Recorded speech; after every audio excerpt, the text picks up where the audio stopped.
এই ইব্রাহিম ইবনে আদম বসরার শহরে ঘুরছেন। বসরার মানুষেরা তাদের অন্তরে ওই একই প্রশ্ন। আল্লাহ বললেন, তোমরা আমার কাছে দোয়া করো, আমি কবুল করব। আমার কাছে চাও, আমি দিব। আমার কাছে প্রার্থনা করো, তোমাদের প্রার্থনা আমি কবুল করব। কিন্তু কি হলো, আমরা এত দোয়া করি কিন্তু দোয়া তো কবুল হয় না। হে ইব্রাহিম, আপনি বলেন তো আমাদের দোয়া কেন কবুল হচ্ছে না? কি কারণে আমাদের দোয়া কবুল হয় না? আপনি আমাদেরকে একটু জানান। ইব্রাহিম বলখি বলেন, বসো বসো, তোমাদেরকে আমি জানাবো কেন তোমাদের দোয়া আল্লাহর দরবার পর্যন্ত পৌঁছাচ্ছে না। ইব্রাহিম ইবনে আদম বলেন, তোমাদের দোয়া আল্লাহ কবুল না করার কারণ হলো তোমাদের দোয়া আল্লাহর দরবার পর্যন্ত পৌঁছার কারণ হলো 10টা বিষয়ে তোমাদের অন্তর আজকে মরে গেছে। 10টা বিষয়ে তোমরা এখন অলস, 10টা বিষয়ে অবচেতন, সেগুলোর বিপরীত 10টা বিষয়ে তোমাদের কোনো ভ্রুক্ষেপ নাই। যেটাকে তোমরা কদর করো না, ওই 10টা জিনিসের দাম দাও না। এই দাম না দেওয়ার কারণে তোমাদের দোয়া কবুল হচ্ছে না, আর তোমাদের চাওয়া আল্লাহর দরবার পর্যন্ত পৌঁছাচ্ছে। এই 10টা জিনিস আমাদের জানার দরকার আছে না নাই? এই 10টা জিনিস ওই সময়ও দোয়া কবুল হচ্ছিল না, এই সময় আমাদেরও দোয়া কবুল হয় না। এই 10টা জিনিস জেনে যদি আমাদের ভিতরের যেই শূন্যতা আছে, আমরা যে কাজগুলো কম করতেছি, অপূর্ণতা আছে, কম আছে, নোকসান আছে, সেগুলো যদি আমরা ভালোভাবে আমল করি, আমাদের দোয়া কবুল করবেন কে? এই জিনিসগুলো জেনে আমল করবো তো ইনশাআল্লাহ। আমি সংক্ষেপে বলবো, ব্যাখ্যা করলে ভালো হতো কিন্তু সময় নাই। আমি সংক্ষেপে বলবো যে 10টা জিনিস কি কি। 1 নাম্বার, ইব্রাহিম বলখি বললেন,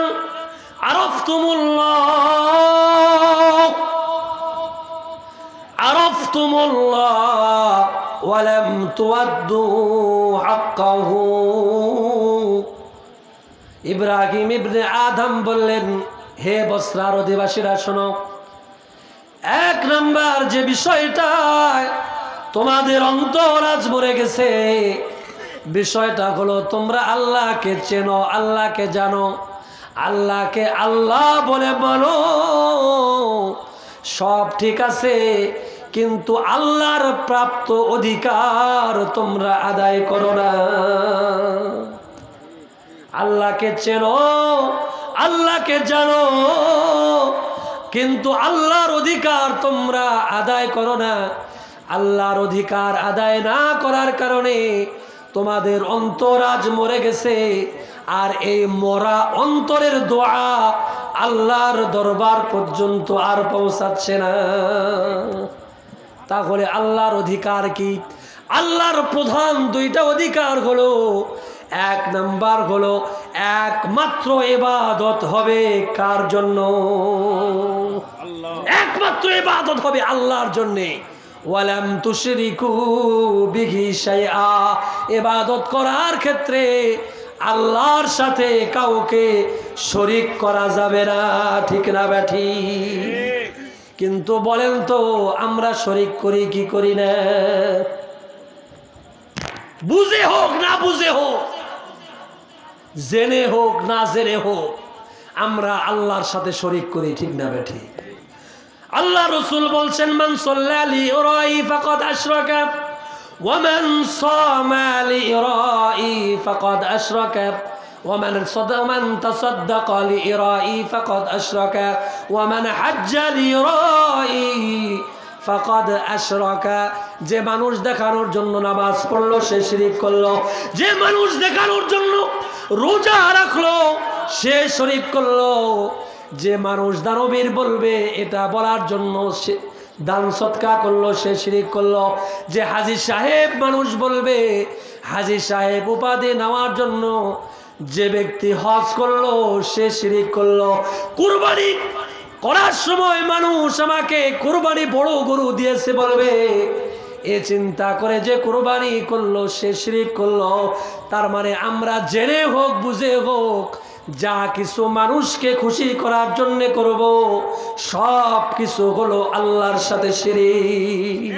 ঠিক না বেঠিক? এটা তো আছে হয়তো না বুঝে বা অন্য আরো কারণ আছে। আবার কিছুদিন পরে দেখা গেল আমাদের একটু বাচ্চা কারো হচ্ছে না, দরগায় গিয়ে আমার না ঠিক করে বসে থাকবে। ঠিক না বেঠিক? পীর সাহেবের দরবারে খাসি নিয়ে হাজির। আচ্ছা বলেন তো বাচ্চা দিবেন কে? চাইতে হবে কার কাছে?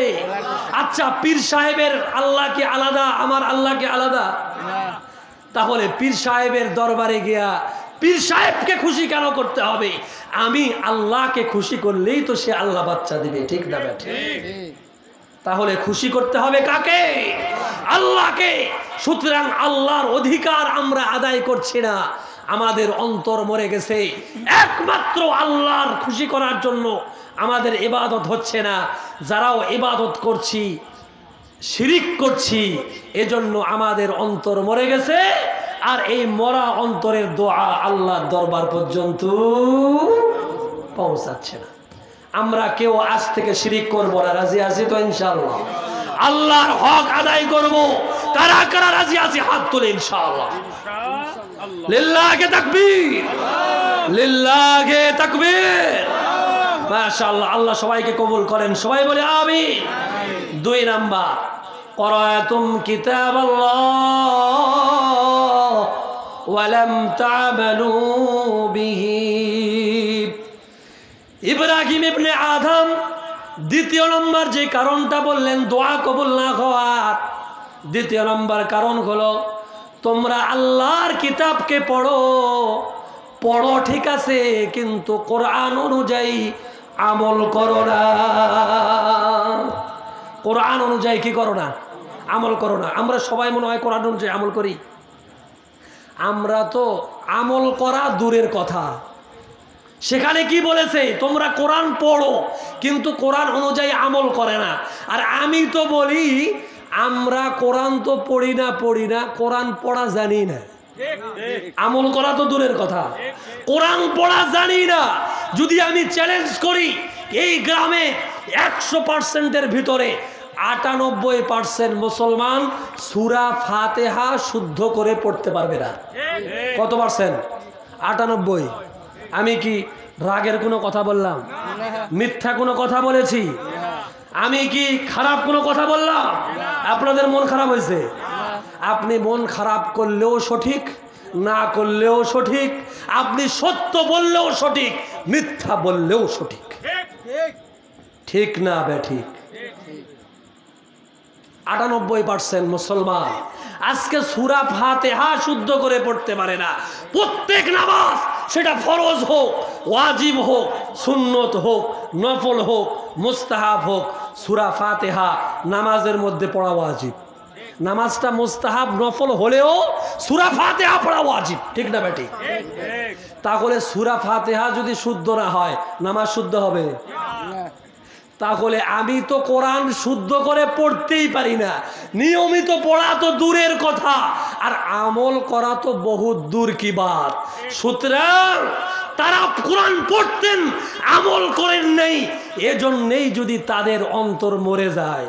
আমি তো বলবো আমরা কোরআন পড়তেই পারি না, আমাদের অন্তর শুধু মরে নাই, মরে পচে গলে হাড্ডি আছে না নাই জানা নাই। ঠিক না বেঠি? দোয়া কবুল হবে কেমনে? আগে তো তাও প্রত্যেকটা বাড়িতে বাড়িতে ফজরের পরে মা বোনদের কোরআনের আওয়াজ শোনা যেত, শুদ্ধ হোক অশুদ্ধ হোক।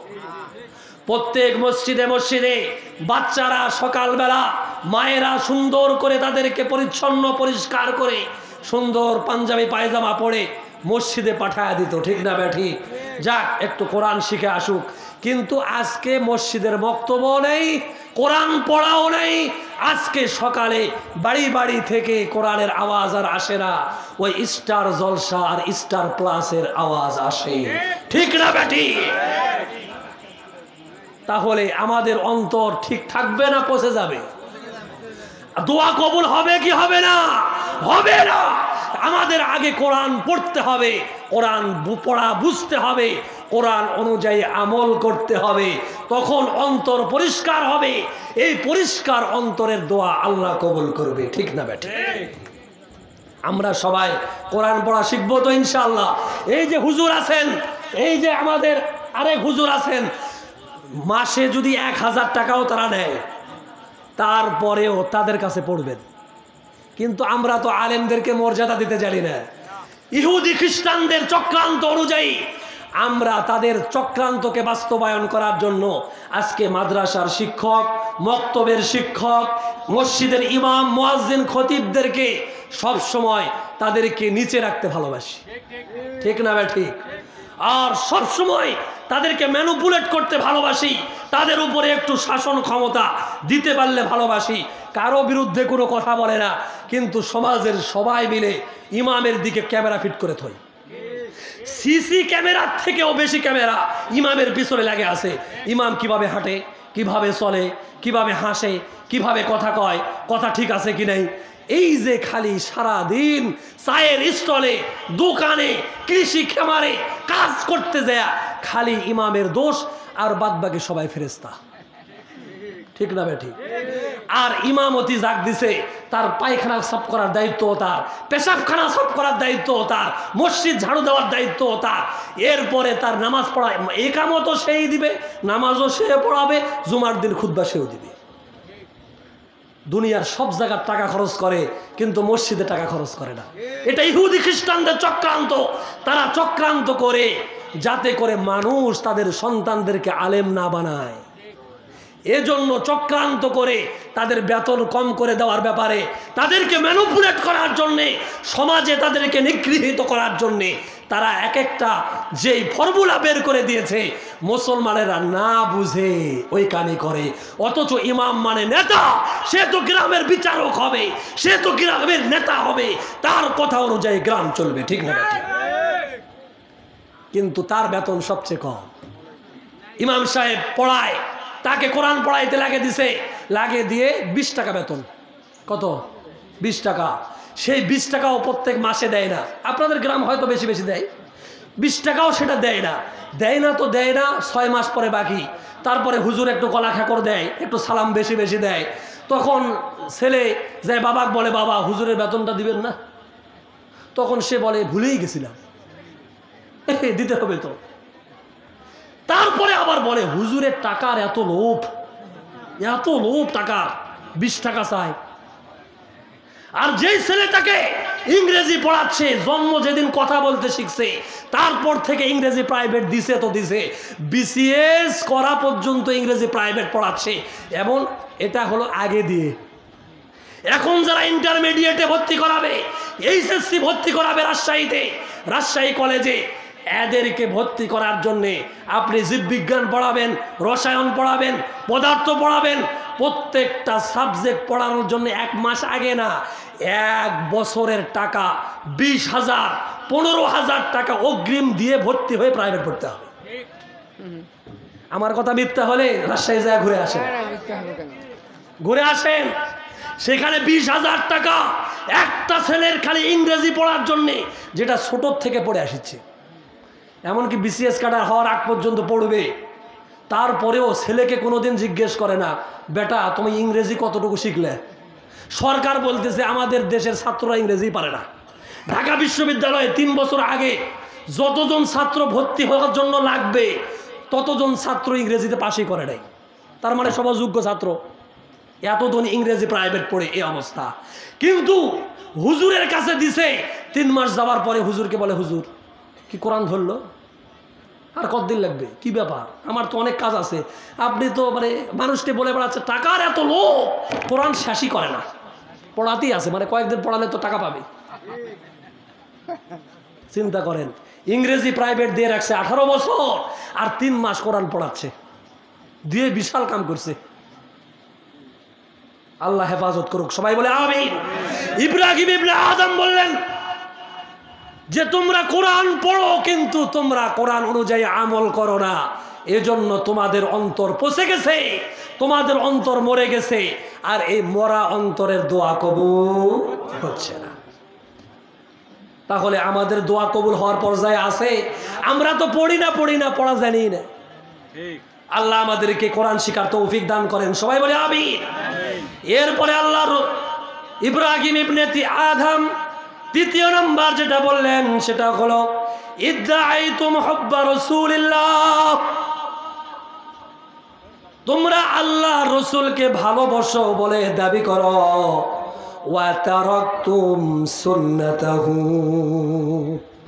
তোমরা দাবি করো যে আল্লাহ রসুলকে ভালোবাসো, কিন্তু ভালোবাসার দাবি অনুযায়ী তার সুন্নত বেশি বেশি মানার কথা, কিন্তু আল্লাহ রসুলের সুন্নত না মেনে মেনে তোমরা আল্লাহ রসুলের সুন্নতকে পরিত্যাগ করো।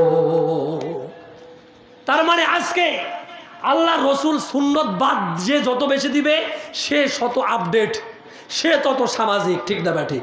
আজকে টুপি দাড়ি পাঞ্জাবি পড়লে ব্যাকডেটেড, সে আধুনিকই না, মডার্ন নয়। আর যে একেবারে ক্লিন সেভ করতে পারবে, মোস্ট ঠিক মতন কামাইতে পারবে, এরপরে মনে করে চুপি ছাড়িয়ে দিয়ে চুল উপর দিক তুলতে পারবে, এরপরে এমন চাপা প্যান্ট পরবে যে নামাজের সময় পাশা সহ বেড়ে চলে আসবে, নামাজ আরেকজনের সহ নষ্ট করে দিবে, এগুলা দেখলে এর কঠিন স্মার্ট মডার্ন ছেলে, ঠিক না ঠিক? আরেকজন ছেলে হুজুর ব্যাকডেটেড, বিয়া দেওয়া যাবে না, আনস্মার্ট আনসোশ্যাল, হবেই না। তাহলে কি হলো? কিন্তু মুখে বলবে আল্লাহ রসুলকে ভালোবাসি। কেমন ভালোবাসো? জীবন দিয়ে দিব, জীবন দিয়ে দিব। তা আমি মাহফিলে গিয়া বলি কারা কারা রাজি আছেন আল্লাহ রসুলের জন্য জীবন দিবেন? হাত তোলেন, হাত তোলেন। কারা কারা জীবন দিতে প্রস্তুত? আলহামদুলিল্লাহ। না, হাত এমনি এমনি তুলেন না, পরে আবার বিপদ আছে। আচ্ছা, জীবন দেওয়া বেশি কঠিন নাকি দাড়ি থোয়া বেশি কঠিন? হ্যাঁ, জীবন দেওয়া বেশি কঠিন মানে মরে যাওয়া। জীবন দেওয়া মানে কি? মরে যাওয়া। এই মরে যাওয়া বেশি কঠিন নাকি দাড়ি থোয়া বেশি কঠিন? যদি আমি বলি আল্লাহ রসুলের জন্য জীবন দিবেন কারা কারা, সবাই দু হাত তুলে, খালি নয় পারলে দুই পাও তুলবে, হ্যাঁ দিব, ঠিক না ঠিক? কিন্তু পরে যদি কয় ভাই আপনার জীবন দেওয়ার দরকার নেই, এটা অনেক কঠিন কাজ, আপনার জীবনটা আপনার কাছেই থাক, কারণ জীবন না থাকলে তো আপনি আল্লাহ রসুলের সুন্নত মানতে পারবেন না, সুতরাং আপনার জীবন আপনার কাছেই থাক। ভাই আজকে থেকে আপনি দাড়িটা থুয়ে দেন। হুজুর হ্যাঁ থোয়ার দরকার, থুবো। তার মানে তখন শুরু হয়ে যাবে কাহিনী, ঠিক না ঠিক? ভাই জীবন দেওয়া তো অনেক কঠিন কাজ। 5 ওয়াক্ত নামাজটা পড়েন, হ্যাঁ অবশ্যই নামাজ পড়া তো দরকার, পড়বো ইনশাআল্লাহ। ইনশাআল্লাহ কদিন ফজরেই নাই, জীবন দিয়া দিবে, ঠিক না ঠিক? তার মানে আমরা প্রত্যেকটা কাজ আমরা যত রসুলের সুন্নত ছাড়তে পারি তত মডার্ন হই, ঠিক না ঠিক? কিন্তু আমরা মুখে দাবি করি আল্লাহ রসুলকে ভালোবাসি, কিন্তু পদে পদে আল্লাহ রসুলের সুন্নতকে পরিত্যাগ করি, ছেড়ে দিই। এজন্য আমাদের অন্তর মরে গেছে, আর এই মরা অন্তরের দোয়া আল্লাহর দোয়া পর্যন্ত, আল্লাহর দরবার পর্যন্ত পৌঁছাচ্ছে না। 4 নাম্বার, অনেক রাত হয়ে যাচ্ছে।